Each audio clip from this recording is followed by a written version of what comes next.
Bernard de la Villardière exigeant et ses enfants balancent sur son comportement. Bernard de la Villardière travaille avec ses deux aînés, Caroline et Marc. Tous les trois interrogés par le magazine Gala. Paru le 2 mars 2023, ils se sont confiés sur leur relation. L'occasion, pour les enfants, de balancer sur le comportement de leur père. Marié depuis de nombreuses années à Anne de Savignac, Bernard de la Villardière a eu 4 enfants, Caroline, née en 1987, Marc, né en 1988, Rémi, né en 1992 et Nicolas, né en 1993.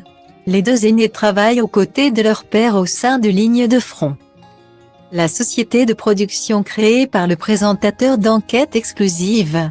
Caroline y occupe le poste de responsable du développement et de la fiction. Marc, époux de la célèbre influenceuse Monique Inlay, est pour sa part rédacteur en chef. Dans les pages de Gala, tous les trois se sont confiés sur leur manière de collaborer malgré leurs liens familiaux. C'est notre père qui a insisté pour que nous travaillions avec lui, ont affirmé les deux enfants. Pour Caroline, le fait d'appartenir à une même famille facilite les choses au niveau professionnel. Il y a toutefois un point négatif, si on rate un truc, on déçoit plus que son boss. Un boss qui, par ailleurs, est assez difficile à satisfaire. C'est en tout cas ce qui ressort des déclarations de ces deux aînés.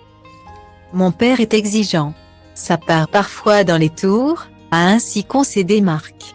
Le papa de 2 enfants a été approuvé par Caroline, qui en a profité pour partager un souvenir. Je le prends mal dans la seconde et puis je sais que cela lui passe. C'est comme lorsqu'il était à cheval sur nos bulletins scolaires, qu'il s'énervait. Puis qu'il disparaissait en reportage 3 semaines et que ça retombait, jusqu'au bulletin d'après. Toujours selon sa fille, l'animateur ayant pensé à devenir prêtre a toujours piqué des colères en raison de son exigence. Avec le temps, il s'est cependant apaisé. Il se mettait beaucoup de pression pour réussir et nous offrir la meilleure éducation et de beaux voyages. Il profite désormais de sa réussite, est plus apaisé et se place plus dans la transmission. A-t-elle analysé? Des propos que Bernard de la Villardière lui-même n'a pas contredits. On s'engueule tout. C'est plutôt sain, a-t-il révélé. Si leur collaboration n'est pas de tout repos, elle leur convient parfaitement. Reste à savoir si Rémi et Nicolas, qui évoluent pour le moment en dehors de la société familiale, finiront par les rejoindre.